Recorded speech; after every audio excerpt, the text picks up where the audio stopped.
Hello बच्चों, good morning. आज ammonia की विधि को देखेंगे।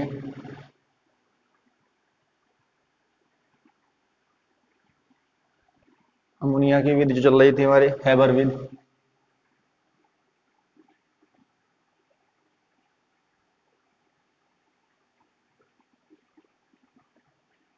हैबर विधि और हेबर विधि में आपको मैंने चित्र बनवा दिया था, ठीक है ना। चित्र बना के समझा भी दिया था। आज है हमारी विधि, ठीक है। और विधि को लिखिए, चलिए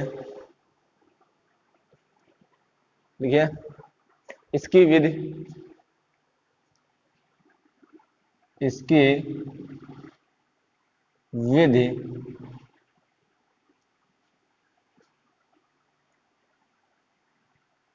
निम्न चरणों में, इसकी विधि निम्न चरणों में पूर्ण होती है, ठीक है ना। इसकी विधि निम्न चरणों में पूर्ण होती है।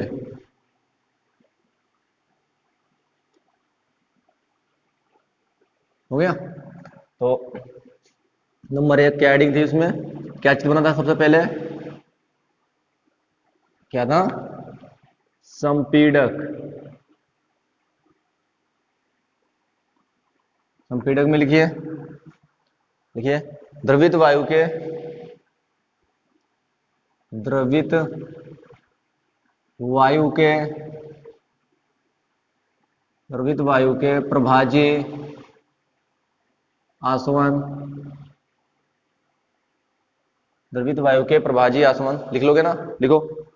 द्रवित वायु के प्रभाजी आसवन से प्राप्त N2, द्रवित वायु के प्रभाजी आसवन से प्राप्त N2 तथा जल गैस से प्राप्त हाइड्रोजन, तथा जल गैस से प्राप्त हाइड्रोजन को 1:3 के अनुपात में, को 1:3 के अनुपात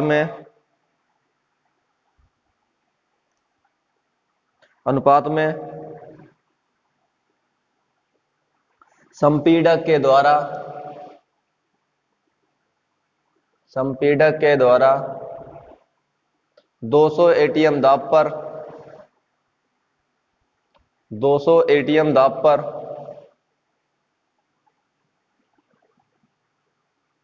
शोधक व शुष्कन कक्ष में भेजते हैं, शोधक व शुष्कन कक्ष में भेजते हैं,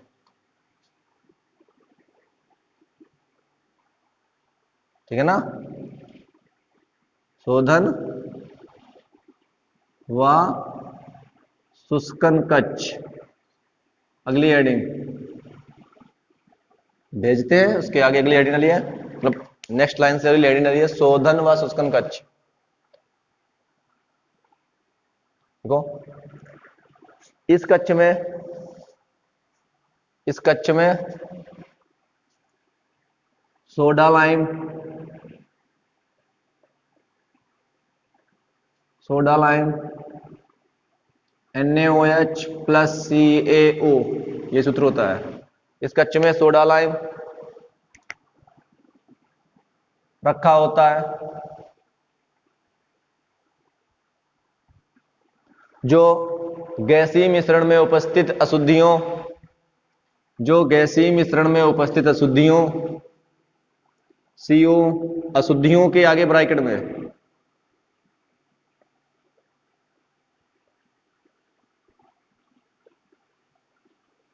ब्रैकेट बंद कर दो, अशुद्धियों को अवशोषित कर लेता है, को अवशोषित कर लेता है। आगे यदि ये इन अशुद्धियों को, यदि इन अशुद्धियों को अलग ना किया जाए, अगर इन अशुद्धियों को अलग ना किया जाए तो ये अशुद्धियां, तो ये अशुद्धियां अभिक्रिया में उपयोग किए जाने वाले, तो ये अशुद्धियां अभिक्रिया में प्रयोग किए जाने वाले उत्प्रेरक के लिए उत्प्रेरक विष का कार्य करने लगती हैं, जिससे उत्प्रेरक की क्रियाशीलता कम या नष्ट हो सकती है।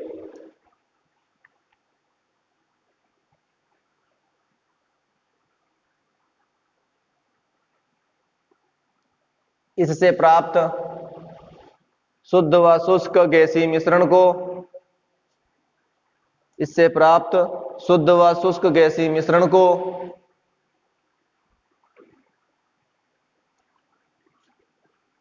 उत्प्रेरक कक्ष में भेज देते हैं, उत्प्रेरक कक्ष में भेज देते हैं। अगली हेडिंग डालिए, उत्प्रेरक कक्ष। अगली हेडिंग डालिए, उत्प्रेरक कक्ष। उसमें लिखिए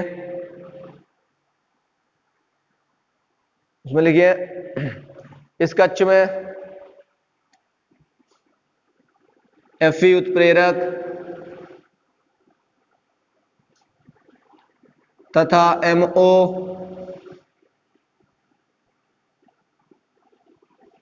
उत्प्रेरक वर्धक रखा होता है।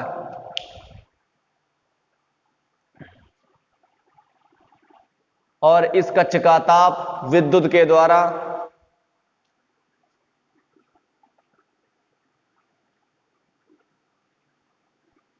और इस कक्ष का ताप विद्युत के द्वारा 450 डिग्री सेल्सियस से 500 डिग्री सेल्सियस कर लेते हैं।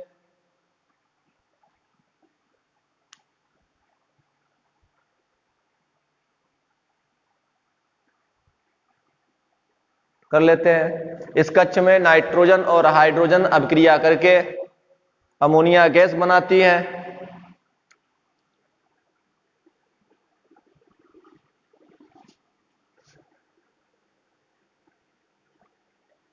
ये रिएक्शन लिख दीजिए उसके नीचे।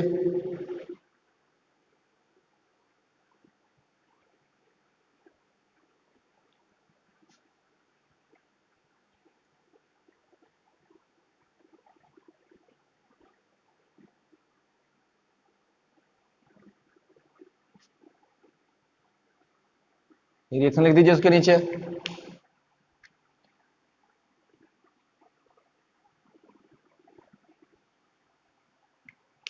हो गए? आगे लिखिए, इस कक्ष से प्राप्त गैसीय मिश्रण में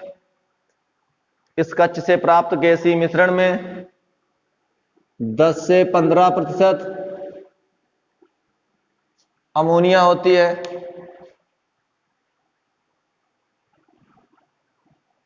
10 से 15% अमोनिया तथा शेष N2 और H2 होते हैं तथा शेष नाइट्रोजन गैस तथा हाइड्रोजन गैस होती है। इससे प्राप्त गैसीय मिश्रण को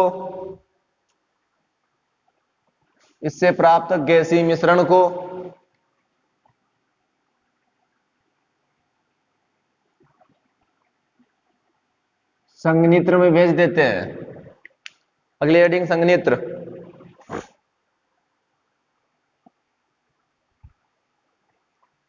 अगली हेडिंग, संघनित्र।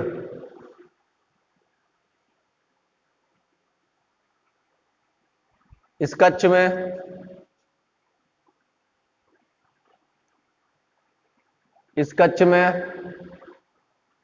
ठंडा जल भरा होता है।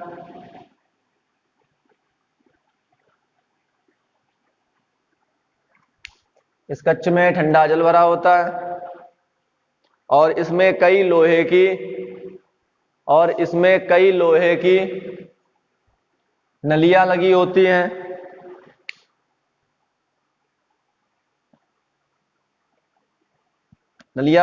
हैं। जब गैसीय मिश्रण जब गैसीय मिश्रण इन नलियों से होकर गुजरता है और जब गैसीय मिश्रण इन नलियों से होकर गुजरता है तो अमोनिया गैस द्रवित हो जाती है, तो अमोनिया गैस द्रवित हो जाती है। और नाइट्रोजन व हाइड्रोजन गैस द्रवित नहीं होती है।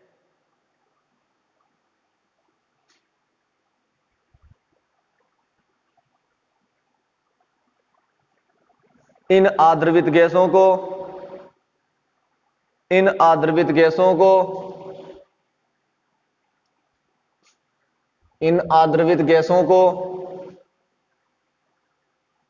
परिसंचरण पंप की सहायता से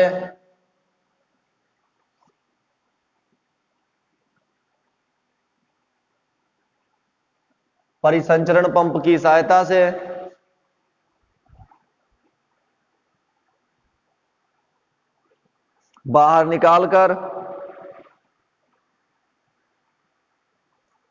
निकालकर पुनः उत्प्रेरक कक्ष में भेज देते हैं।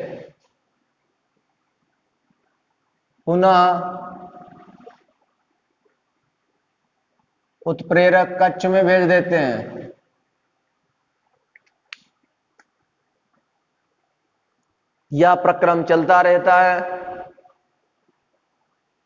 और द्रवित अमोनिया बनती रहती है।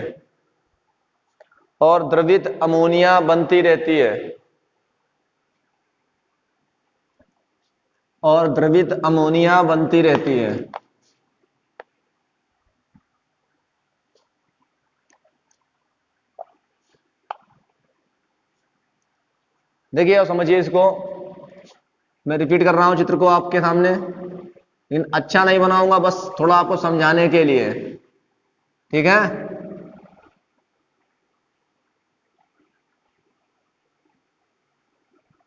देखिए ये हमारा संपीड़क होता है, यहां से हम लोग क्या करते हैं, नाइट्रोजन और हाइड्रोजन, तो क्या बोला था,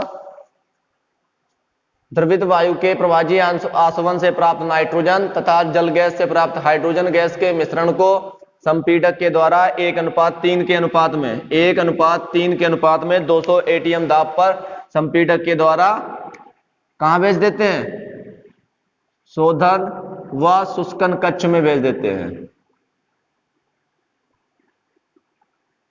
हो गया संपीड़क कंप्लीट हमारा। क्या मैंने बोला है, फिर सुनिए एक बार।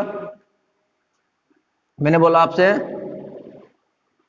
द्रवित वायु के प्रवाही आसवन से प्राप्त नाइट्रोजन जल गैस से प्राप्त हाइड्रोजन के 1:3 के अनुपात में लेकर संपीड़क के द्वारा 200 एटीएम दाब पर शोधन व शुष्कन कक्ष में भेज देते हैं। तो अगली हेडिंग हमारी थी शोधन व शुष्कन कक्ष।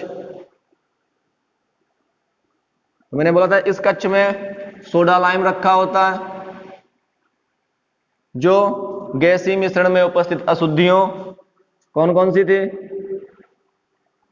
CO, CO2, SO2, H2S, H2O की अशुद्धियों को अवशोषित कर लेता है, अपने अंदर खींच लेता है, अवशोषित कर लेता है। और यदि इन अशुद्धियों को दूर ना किया जाए तो ये अशुद्धियां अपक्रिया में उपयोग किए जाने वाले उत्प्रेरक के लिए उत्प्रेरक विष का कार्य करेंगी, जिससे उत्प्रेरक की क्रियाशीलता नष्ट या कम हो सकती है या कम कर देते हैं।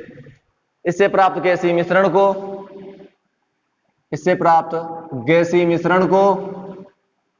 कहां भेजते हैं, उत्प्रेरक कक्ष में भेज देते हैं।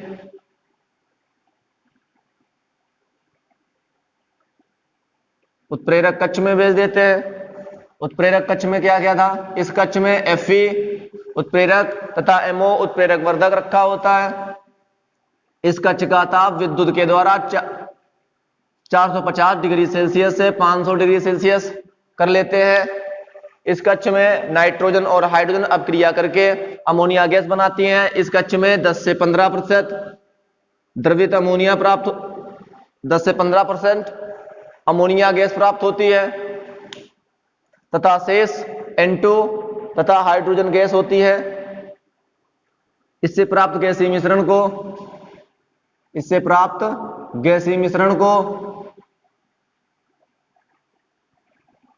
संघनित्र में भेज देते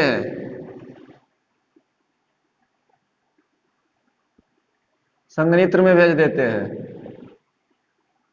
हो गया।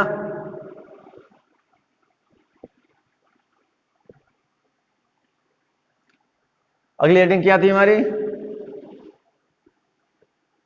संघनित्र।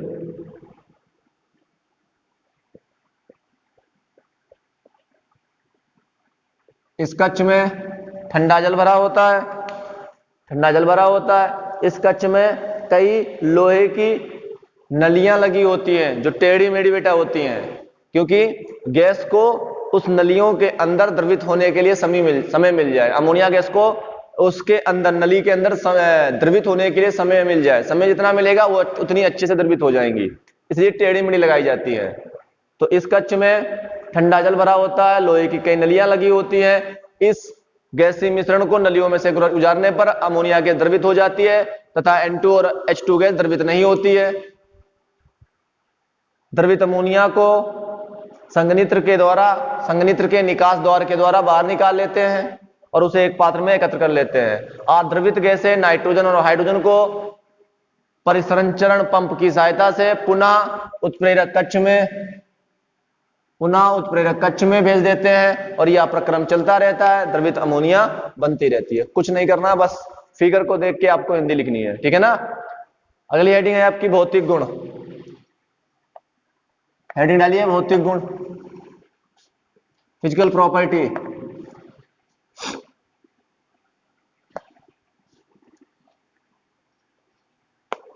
फिजिकल प्रॉपर्टी लिखिए। नंबर 1,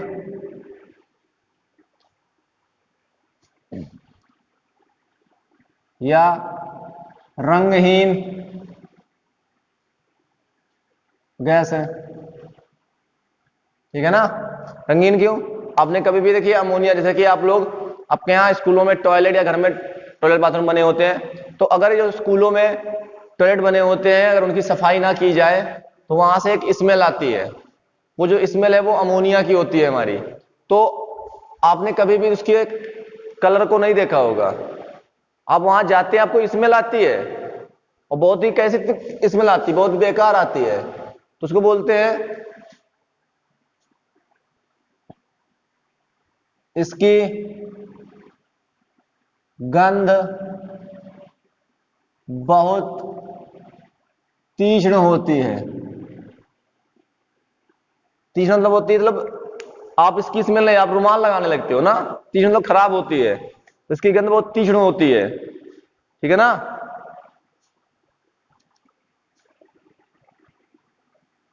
इसे सूंघने पर आंख से आंसू निकलने लगते हैं।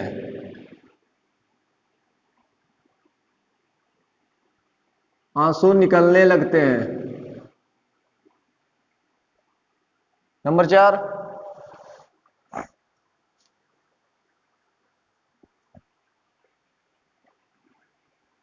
या जल में विलेय है। क्यों विलेय है पता ना, क्योंकि ये हाइड्रोजन बंध बनाती है। मैंने बोला था ये हाइड्रोजन बंध बनाती है, इस जल में विलेय है। नंबर 5, इसका मेल्टिंग पॉइंट -78 डिग्री सेल्सियस और बॉइलिंग पॉइंट -33 डिग्री सेल्सियस होता है। और अगर आप चाहें तो इसमें जो है इसका स्ट्रक्चर, संरचना लिख सकते हो। संरचना कैसी मैंने आपको स्टार्टिंग में लिखा दी है। संकर्ण बता देना, कोण बता देना, ये लिख देना। ये भी आप भौतिक गुण में आते हैं अगर लिखना चाहो।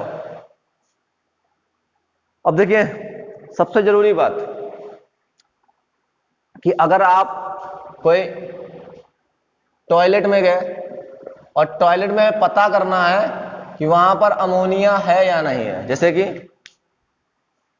मान लीजिए कि कोई एक स्कूल ऐसा है, आप सरकारी स्कूल जानते होंगे, इतनी ज्यादा साफ सफाई नहीं होती है टॉयलेटों की। तो जब वहां पे कोई आप गए, माने देखा आपने कि वहां पे साफ सफाई नहीं हुई है, तो आपसे पूछा गया कि यहाँ पे अमोनिया है, तो आप कहेंगे सर मुझे पता नहीं है। तो मैं सिंपल से आपको फंडा बताता हूं, और आपको चेक करना है कि अमोनिया है या नहीं है वहां पे।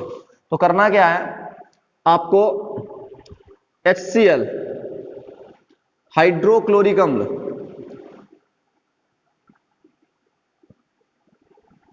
हाइड्रोक्लोरिक अम्ल HCl ले लेना है। थोड़ा सा एक ढक्कन में या एक सीसी में थोड़ा सा ले लेना है आपको। और जहां पे आपको चेक करना है कि यहां पे अमोनिया है या नहीं है, तो जाके आप वहां पे HCl डाल दीजिए।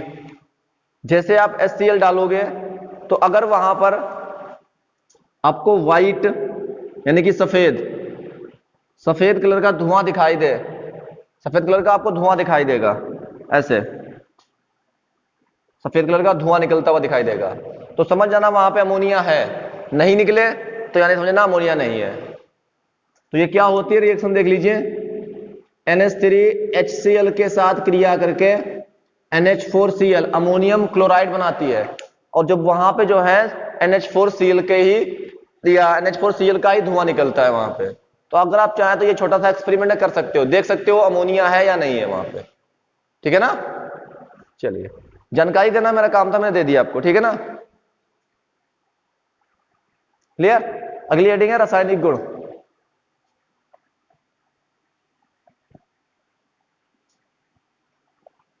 रासायनिक गुण लिखिए, नंबर 1 रासायनिक गुण में लिखिए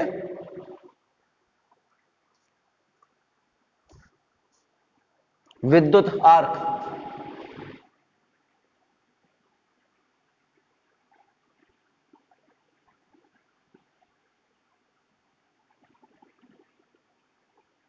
विद्युत आर्क से तो अमोनिया की जो है अपक्रिया जो है वो विद्युत आर्क जानते नहीं, चिंगारी। जब आप दो तारों को ऐसे लड़ाए चिंगारी निकलती है, तो वैसे ही चिंगारी यहाँ पे होनी चाहिए। तो वैसे ही जब चिंगारी करते तो टेम्परेचर बहुत हाई हो जाता है। टेम्परेचर हाई हो जाने पर ये टूट जाती है अपने अवयवों में, जिससे ये बनी होती है, उनको बोलते हैं अवयव। तो अमोनिया नाइट्रोजन और हाइड्रोजन से बनी थी, उसी में टूट जाती है। बैलेंस नोट कर लीजिए, हिंदी लिख लोगे ना, नोट कर लीजिए।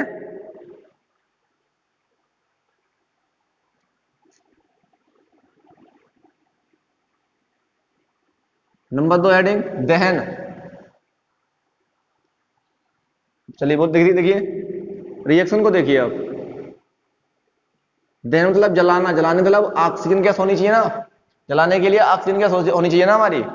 जैसे इसे जलाते हैं, नाइट्रोजन गैस निकल जाती है और जल, नाइट्रोजन गैस और ये H और ये O H2O बना लेते हैं। हाइड्रोजन 3 ऑक्सीजन 2, तो कितना लगा है? 4 कर दे, 4 तियां 12, 6 कर दे, 6 दूनी 12। अब ये 6 ऑक्सीजन है तो 6 कर दीजिए और नाइट्रोजन को डबल कर दीजिए, एक हमारी बैलेंस। तो इसमें थोड़ी हिंदी लिख लीजिए। ठीक है, अमोनिया गैस ना तो जलती है, अमोनिया गैस ना तो जलती है ना ही जलने में सहायता करती है, परंतु अमोनिया और ऑक्सीजन का मिश्रण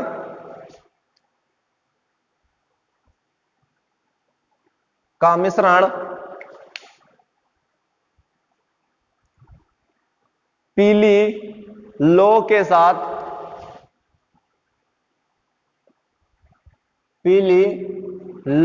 साथ जलता है।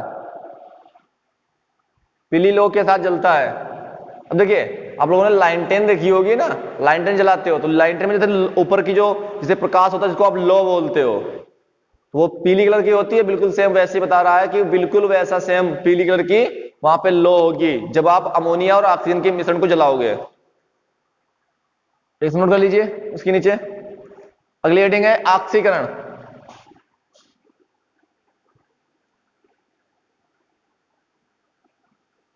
ऑक्सीकरण, देखिए अमोनिया का जो है ऑक्सीकरण कैसे होता है, समझिए इस बात को।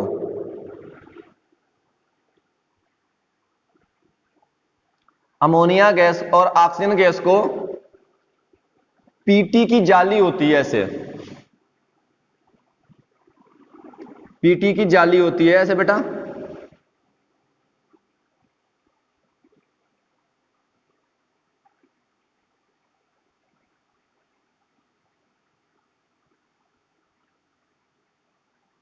ठीक है, पूरे होते हैं ऐसे पीटी की जाली होती है जिसका जो टेम्परेचर जो है यहां पे 700 डिग्री सेल्सियस से 800 डिग्री सेल्सियस रखते हैं। तो पीटी की जाली पे जो पीटी की जाली होती है उसको गर्म करते हैं 700 से 800 डिग्री सेल्सियस, इतना ताप रखते हैं इस पीटी की जाली का, और उस पर जो है अमोनिया और ऑक्सीजन गैस को प्रवाहित करते हैं। तो क्या होता है, NO नाइट्रिक ऑक्साइड ये गैस बनती है वहां पे, ठीक है, और H2O निकलता है, नाइट्रिक ऑक्साइड और H2O निकलता है वहां पे। अब देखिए बैलेंस कर लीजिए इसको, 4 6 3, नहीं बनेगा नहीं, 3 दूनी 6,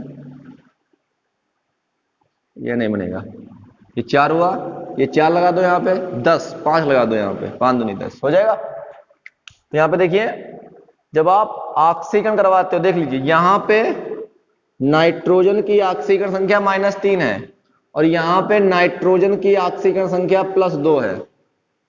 तो -3 से +2 हो रही है, ऑक्सीकरण संख्या बढ़ रही है, माइनस से प्लस में जा रही है, बढ़ रही है, इसलिए ऑक्सीकरण हो रहा है, ठीक है ना। या ऐसे समझ सकते हो, देखिए हाइड्रोजन ये निकाल रहा है, हाइड्रोजन का निकलना ऑक्सीकरण और ऑक्सीजन का मिलना ऑक्सीकरण, जैसे भी समझना चाहो समझ सकते हो। ऑक्सीकरण और अपचयन लेसन में अच्छे से पढ़ा होगा। हिंदी लिख लीजिए इसमें, अमोनिया और ऑक्सीजन के मिश्रण को, अमोनिया और ऑक्सीजन के मिश्रण को प्लेटिनम की जाली पर 700 से 800 डिग्री सेल्सियस ताप पर प्रवाहित करते हैं जिससे नाइट्रिक ऑक्साइड गैस बनती है, जिससे नाइट्रिक ऑक्साइड गैस बनती है।